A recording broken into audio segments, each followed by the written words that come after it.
provided.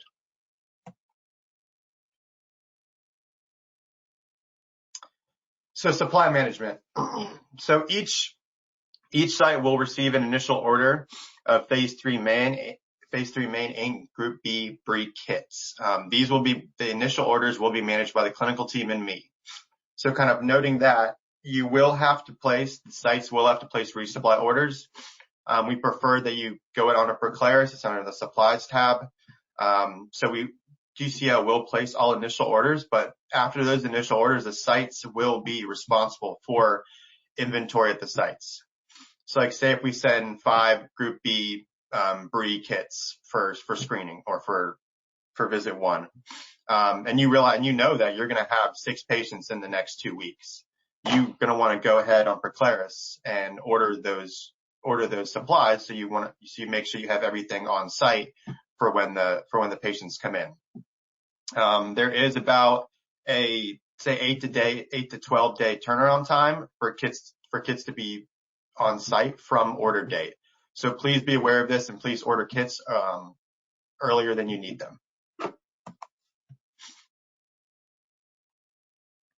So we are providing label-only collection kits, and they're contingency kits. And so what you can do is you can order regular kits and then go ahead and order label-only kits as well. Just kind of in the background, just in case you do run out of the regular kits.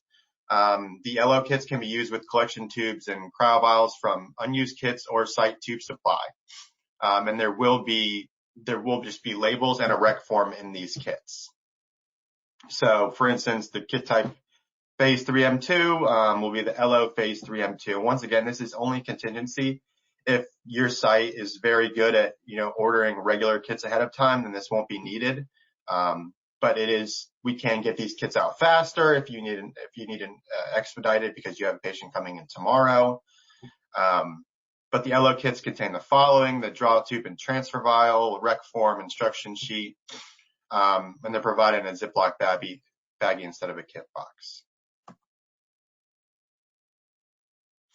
So kind of best practices, you want to follow the instruction sheet in each LO kit, check each draw tube to make sure it's not expired, existing barcode, remove it, black line through it. Please reference a collection flow chart and select the correct draw tubes and cryo vials. And you can still EREC the label-only kits via Proclaris. If you do EREC, you do not need to include the paper requisition form in the return kit. And if you need to send ambient samples, you may use previous PPD kit boxes. And if you don't have these, you can order more ambient shippers from Proclaris through the bulk supplies tab as well. And so these are the samples shipping ambient, inflammatory marker chemistry, CBC with autodiff, and serum HCG. Please note that only South African sites are sending CBC with autodiff to somewhere different than PPD, but they are aware of this. But everyone else, go to your respective PPD EU or PPD Singapore site. Then the sample shipping on dry ice, coagulation D-dimer, PK Brie, ADA Brie, serum plasma, the anterior nasal swab, and the plasma SARS-CoV-2 RNA. So please note, I know there was discussions before where sites would send some of these samples directly to UW or BRI repository, but that is no longer the case. All samples should be coming through PPD GCL. This is noted on the collection flow chart. So please look at that and make sure that all samples are coming to PPD GCL. So sample shipment types, of course, we have ambient. You're going to want to use the PPD collection kit box to ship ambient samples back to PPD labs. Of course, you can do one box can be used to ship samples of multiple subjects. And here's a little just diagram. The lab manual will have much more detailed instructions. Once again, you can also order more ambient shippers on Proclaris.